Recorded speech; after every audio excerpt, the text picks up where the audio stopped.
Beneath the shadows of aspiration, the journey of Zhang Xiao from light to darkness and back, a tale of love, loss, redemption, and the enduring struggle between fate and free will in a fractured cultivation world, where legends are forged not by power alone, but by the choices of the heart. Zhang Xiao, the young disciple once molded by ideals of righteousness, had been reshaped by profound loss and bitter truth. As Gui Li, he now walked the path of shadow, his heart torn between the ghostly remnants of love and the suffocating pull of hatred. With the sinister orb bound to his soul, he became a force of great power and deep sorrow. Though no longer bound to Qingyun, the teachings of his past still echoed in him, clashing against the power that now surged through his veins. Biao's sacrifice haunted him. Her selfless act to shield him from death, her soul trapped between realms, and her father's ruthless ambition to revive her all weighed on his spirit. Zhang Xiaofan's journey in this season was not merely one of external conflict, but an inner pilgrimage through guilt, longing, and identity. As he delved deeper into the secrets of cultivation, his strength grew. Yet with each step, so too did his alienation from the world he once knew. Meanwhile, Lu Shuiqi remained steadfast on her path, her resolve as cold and unyielding as the blade she wielded. Her heart bore unspoken torment, torn by conflicting duty and feelings for the man who had fallen from grace. She continued to rise in Qingyun's ranks, a beacon of discipline and determination, yet her eyes betrayed a lingering sorrow. Though her sect viewed Gui Li as a threat, she held on to the hope that somewhere within him, the kind-hearted Zhang Xiaofan still existed. The Ghost King, consumed by the desire to resurrect his daughter, tightened his grip on the demon sects. His plans were calculated and vast, and his manipulation of both followers and enemies continued without pause. Beneath his armor of cruelty was the pain of a grieving father, but it was masked by the cold efficiency of a strategist. He scoured the land for ancient relics, forbidden techniques, and divine energies that could revive the soul of Biao. To him, all sacrifices, even entire sects, were justified in pursuit of that goal. The cultivation world, once dominated by the duality of Qingyun and the Ghost King sect, now found itself fractured. Lesser sects were drawn into the widening conflict, forced to choose allegiances or face destruction. Some rose in rebellion, others crumbled under pressure, while a few sought neutrality in vain. The morality that once governed the world began to fray as ambition and desperation supplanted traditional ideals. In the background, a new threat loomed. The 10,000 Poison sect, long forgotten by many, re-emerged from the darkness. Unlike the Ghost King, who operated through hierarchy and ideology, this sect thrived on chaos. Their new leader was a figure of corruption and madness, a practitioner of vile arts who sought not control, but dissolution. To him, the cultivation world was a canvas meant to be scorched and defiled. He viewed Gui Li as the perfect harbinger of annihilation, hoping to push him beyond redemption and into destruction. As the lines between good and evil blurred further, Zhang Xiaofan traveled across forgotten realms and hidden landscapes, following faint trails of hope and whispers of lost knowledge. Along his journey, he encountered former comrades, some of whom regarded him with suspicion, others with compassion. The world no longer knew what to make of him, and he too struggled to define himself. He was no longer the innocent youth who had joined Qingyun, nor was he a full-fledged demon cultivator. He stood alone on the threshold of something new, something undefined. Tales began to spread across the land, tales of a mystical realm sealed away since ancient times that held the divine tree.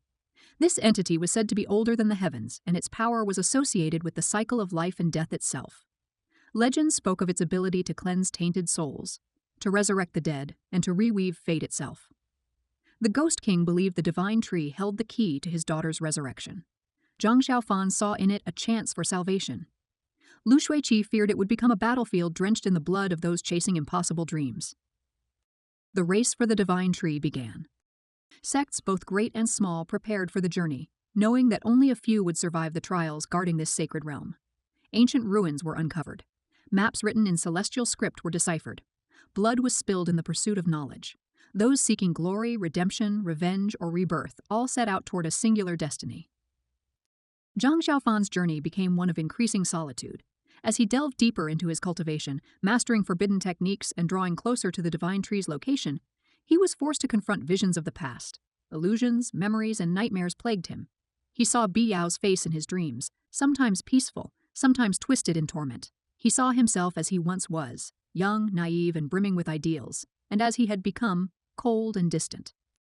Each confrontation along the journey sharpened his awareness of the path he had taken. He encountered remnants of Qingyun disciples, some of whom tried to slay him, others who hesitated, unsure of whether the man they saw before them was villain or victim. In these encounters, he was forced to reckon with the consequences of his choices.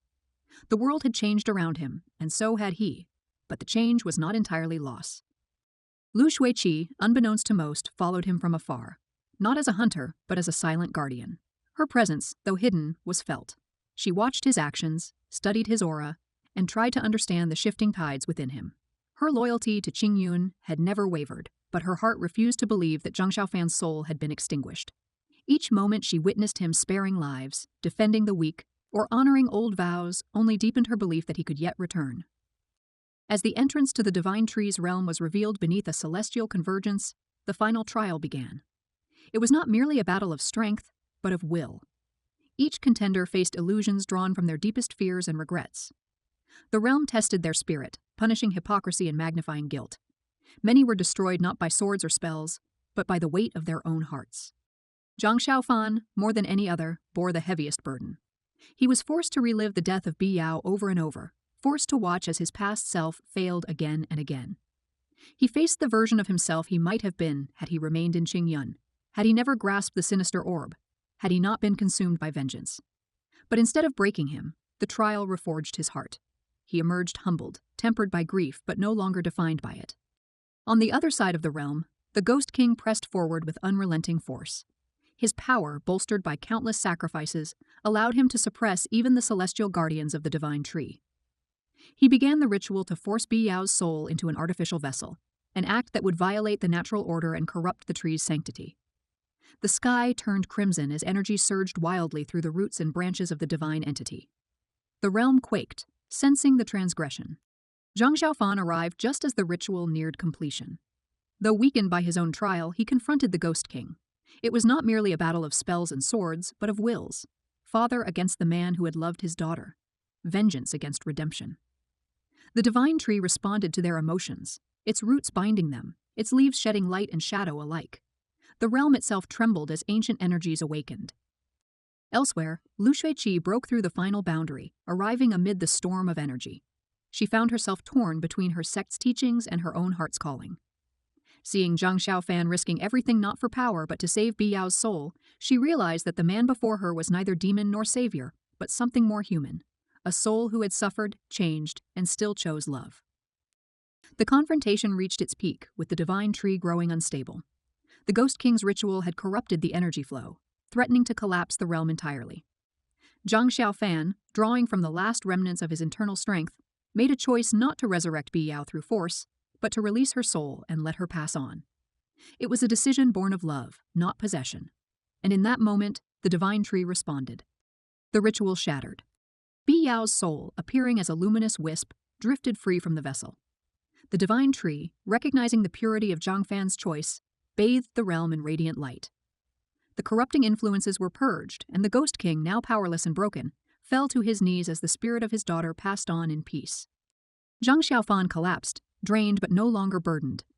Lu Shuiqi rushed to him, and together they watched the divine tree retreat into slumber once more. The realm of the divine tree began to quiet, its once chaotic energies settling into a serene, transcendent stillness. The sky, which had burned red with the power of disrupted fate, softened into a luminous dusk, echoing the delicate balance that had been restored. Zhang Xiaofan lay motionless near the base of the ancient entity, his breath shallow but steady, his body broken yet free of the sinister orb's shadow. For the first time in many years, his soul was light, unchained from the burdens of rage, obsession, and inner torment. Lu Shuiqi knelt beside him, her heart a whirlwind of emotions. Relief, sorrow, awe, and something unspoken passed through her as she gazed at the man who had once been her fellow disciple, then her enemy, and now once again something more. Around them, the fading remnants of the divine tree's power lingered like mist, and the realm itself began to dissolve. The ancient guardians of the tree, silent watchers since time immemorial, began to return to their slumber, their duty fulfilled. The surviving cultivators, those who had endured the divine tree's trials and withstood the clash of titanic forces, began to retreat. Many did so in silence, their eyes forever changed by what they had witnessed. The legend of the divine tree would live on, but not merely as a tale of mystical power. It would be remembered as a crucible of truth, where vengeance had fallen to compassion and where love had proven stronger than death. The Ghost King, once the orchestrator of war and terror, had been reduced to a husk of his former self. He was neither slain nor victorious, but hollowed by the truth he had long refused to accept. His daughter's soul had been freed not through his schemes, but by the very man he once condemned. In his last moments within the collapsing realm, he vanished without resistance, his fate unknown. Some believed he had cast himself into the void. Others whispered he wandered, seeking redemption in silence. Whatever the truth, the shadow he once cast over the world dimmed. When Zhang Xiaofan awoke days later, he found himself resting in a quiet valley far from the remnants of the celestial realm. Lu Qi had brought him there, tending to his wounds and shielding him from the hunting eyes of both the righteous and the wicked. They spoke little in those early days, for words were unnecessary. The shared silence held the echoes of all they had endured. The world had shifted once more, but this time it was not for conquest or retribution. It was for healing. As Zhang Xiaofan slowly regained his strength, he began to see the world through new eyes. He no longer sought vengeance, nor did he crave absolution. His journey had brought him to the edge of ruin and back again. Now his only desire was to live, not as Gui Li or a hero of old, but simply as a man who had seen too much and survived. He traveled with Lu Shuiqi for a time, visiting places from their youth, the misty peaks of Qingyun, the forests near Grass Temple Village, and forgotten paths once walked in innocence. Though they remained together, a quiet understanding grew between them. Their bond was no longer that of mere cultivators or conflicted lovers. It was something born from shared pain, forged in battle, and tempered by time. They did not speak of the future, nor did they seek to reclaim what had been lost.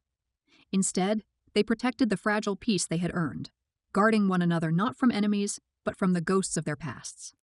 The world beyond their refuge, however, continued to stir. With the fall of the Ghost King and the dispersal of the demon sects, the orthodox factions began to reassert their dominance. Qingyun, weakened but still standing, called for order. Some within the sect viewed Zhang Xiaofan as a symbol of corruption, demanding justice for his fall. Others saw in him a reminder of the sect's own failings, the cost of rigidity, and of blindness in the name of righteousness. Lu Shuiqi found herself at odds with her peers, defending a man they deemed lost. She was no longer content to serve as a silent sword of doctrine. Her journey had taught her that the world was not so easily divided into light and dark. She became an advocate for change within the sect, urging compassion and reflection, even as whispers of betrayal rose around her. In time, the weight of politics and tradition forced her to step away from Qingyun, not in disgrace, but in quiet rebellion. Elsewhere, remnants of the Ghost King's influence splintered into factions.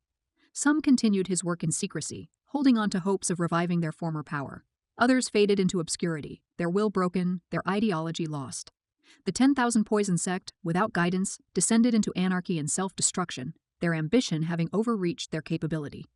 The cultivation world entered a fragile era not of peace, but of exhaustion. Too many battles had been fought, too many lives lost for glory or vengeance.